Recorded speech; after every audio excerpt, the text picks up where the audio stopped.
దాదాపుగా 10 సంవత్సరాల నుంచి ఉద్యోగ నియామకాల కోసం 30 లక్షల మంది నిరుద్యోగ యువకులు ఎదురు చూస్తున్నారు.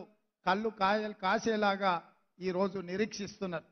ఎప్పుడైనా పిల్లల ఉద్యోగాల గురించి ఆలోచన చేసినవా? ఈరోజు మేము ఆ దిశగా ఆలోచన చేస్తుంటే మమ్మల్ని అభినందించకపోయినావు. మా కాళ్ళల్లో కట్టబెట్టే ప్రయత్నం ఎందుకు చేస్తున్నావు అని నేను అడుగుతున్నా.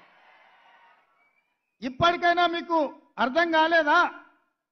మీ కుటుంబాన్ని తెలంగాణ సమాజం తిరస్కరించింది, బహిష్కరించింది అన్న సంగతి మీకు అర్థం కాలేదా?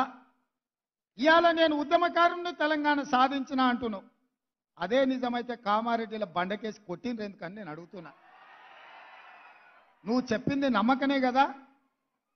నువ్వు ఈ తెలంగాణను దోసుకుంటున్నావనో ఈ తెలంగాణను మోసం చేస్తున్నావన్న ఆలోచనతోనే కదా నిన్ను తిరస్కరించింది, నిన్ను ఓడించింది చంద్రశేఖరరావు గారు అని నేను అడుగుతున్నా.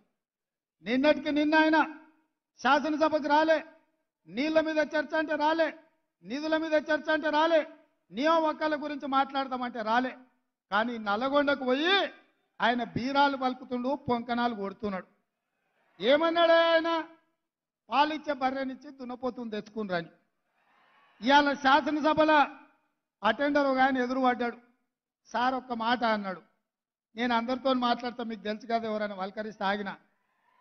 ఏంది స్వామి చెప్పని. సార్ మీరు ఒక్క మాట చెప్పాలి, ఇవాళ సాయంత్రం ఎల్బీ స్టేడియం పోతురు కదా అని. ఏం సంగతి చెప్పన్నా? ఏం లేదు సార్, మీరు చెప్పాల్సింది ఒకటే మాట, కంచర గాడిదని ఇంటికి పంపించి రేసు గుర్రాన్ని తెచ్చుకున్నారని మీరు చెప్పండి సార్ అన్నాడు. గత ప్రభుత్వంలో ఉన్న కంచర గాడిదను ఇంటికి పంపించి ఈ ప్రభుత్వంలో రేసు గుర్రాన్ని తెచ్చుకున్నారు. ఏ రేసుకు పోయినా ఆ గుర్రానిదే గెలుపు. ఆ కంచర గాడిదకు మళ్ళా అధికారం అనేది కలలో మాట అన్న సంగతి మీరు చెప్పాలి సార్, మీరు చెప్తే నేను ఇంటా అని చెప్పి శాసనసభలో ఉన్న ఒక అటెండర్ నాకు చెప్పిండు. ఆ అటెండర్కు ఉన్న ఇంగిత జ్ఞానం ఈ రాష్ట్రానికి ముఖ్యమంత్రిగా పనిచేసిన చంద్రశేఖరరావుకి ఎందుకు లేదని నేను అడుగుతున్నా. ఆయన అంట మళ్ళీ వస్తాడంట. ఎట్లొస్తావా? నీ నడవనికనే చక్కలేదు,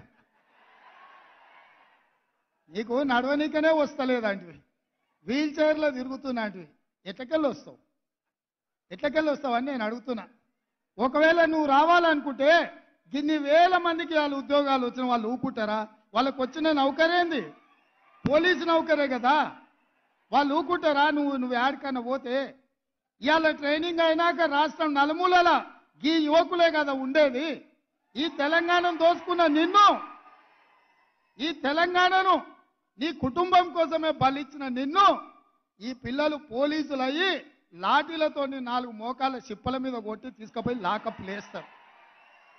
ఇంతకాలం వాళ్ళ చేతుల పెత్తనం లేకుండే, ఇవాళ వాళ్ళ చేతులకే పెత్తనం వచ్చింది.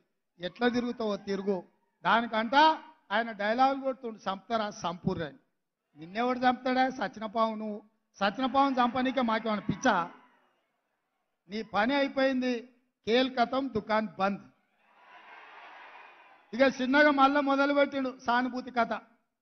ఆయన మంచంలో వండుకున్నా, సావు నోట్ల తలకాయ పెట్టినా తెలంగాణ సాధించిన అని చెప్తే పిల్లలు చూడలేదు కాబట్టి నిజమేనేమో సారు ఏమైనా సావుకు దగ్గర పోయొచ్చిండేమో అనుకున్నారు. ఇవాళ నువ్వు ఆడే డ్రామాలు అన్నీ చూసి